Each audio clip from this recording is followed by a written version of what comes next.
Bah, il pourrait, il lui manque que ça. Parfois, la déception peut être très grande quand on s'approche du réel. Trouvez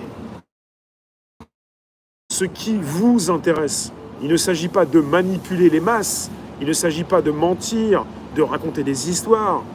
Alors, certains savent le faire, mais quelque part, il ne s'agit pas de faire n'importe quoi. Il s'agit de comprendre la société qui est la nôtre pour comprendre que dans la réalité, et je le comprends quand je le fais parce que je ne sais pas le faire, j'aime bien proposer la réalité, mais ça ne plaît pas. Il y en a qui s'en lassent, il y en a qui n'en reviennent pas.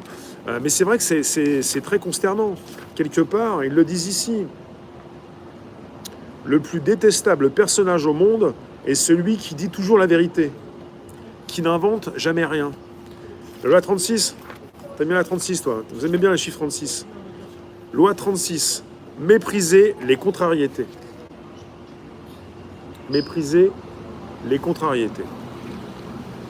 En vous laissant obséder par un problème insignifiant, vous lui donnez de l'importance. Prêter attention à un ennemi le renforce. À vouloir réparer une erreur minuscule, on risque de l'aggraver. Si ce que vous désirez est hors de votre portée, traitez-le par le mépris. Moins vous vous montrerez intéressé, plus vous paraîtrez supérieur. Ouais, ça pique un peu. Le désir a des effets paradoxaux. Plus vous désirez une chose, plus vous la poursuivez et plus elle vous échappe. Voilà, c'est pratique en manif les ventilois.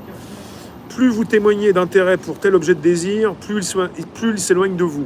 C'est que votre intérêt est trop fort, cela gêne, effraie parfois. Un désir incontrôlable vous rend faible, indigne, pathétique. Pathétique. Bonjour Odile. Il vous faut tourner le dos à ce que vous désirez, vous montrer méprisant et dédaigneux. Une telle attitude rendra folle votre cible.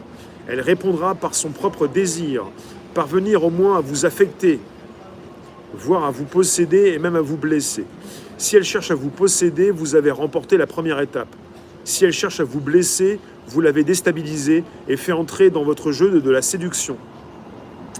Voir les lois 8 et 39 sur la tactique de l'appât. J'y suis pas allé encore.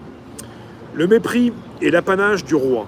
Là où ses yeux se posent, ce qu'il décide de regarder est la réalité. Le reste, dont il se détourne, n'existe pas.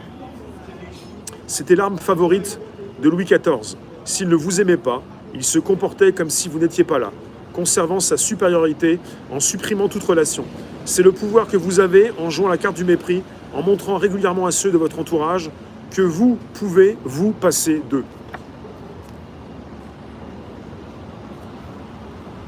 Bon, j'ai pas forcément envie de tout lire par rapport à ce passage, mais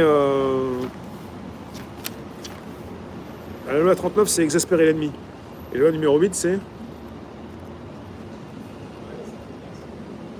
obliger l'adversaire à se battre sur votre propre terrain. Ça, j'en ai déjà parlé. Bon, sinon, qu'est-ce que je voulais vous lire? Il y a quelque chose qui me plaît beaucoup. Et à chaque fois, c'est pas forcément quelque chose que je fais. Là, je vous le dis pas forcément pourquoi. Mais je suis pas forcément bon là-dedans, dans tout ce qui est dit là-dedans. Mais ça m'intéresse fortement puisque quelque part, il y a de bons conseils quand même. Où est-ce que j'étais tout à l'heure?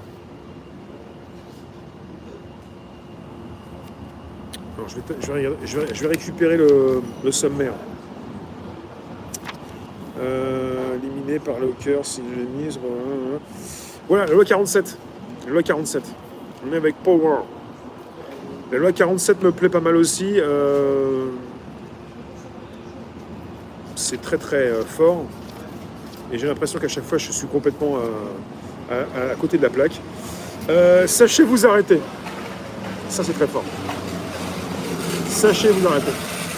Non, c'est pas la suite de la semaine dernière. La semaine dernière, c'était pas ça. La semaine dernière, c'était Dan Simmons avec Drood. Sachez vous arrêter. Le moment de la victoire est celui du plus grand péril. Dans l'euphorie de la réussite, un excès de confiance en vous peut vous pousser à dépasser le but que vous vous étiez fixé. N'allez pas trop loin ou vous vous ferez plus d'ennemis que vous n'en avez vaincu. Ne laissez pas le succès vous monter à la tête. Rien ne remplace une bonne stratégie et une planification prudente. Fixez-vous un but et lorsque vous l'aurez atteint, arrêtez-vous.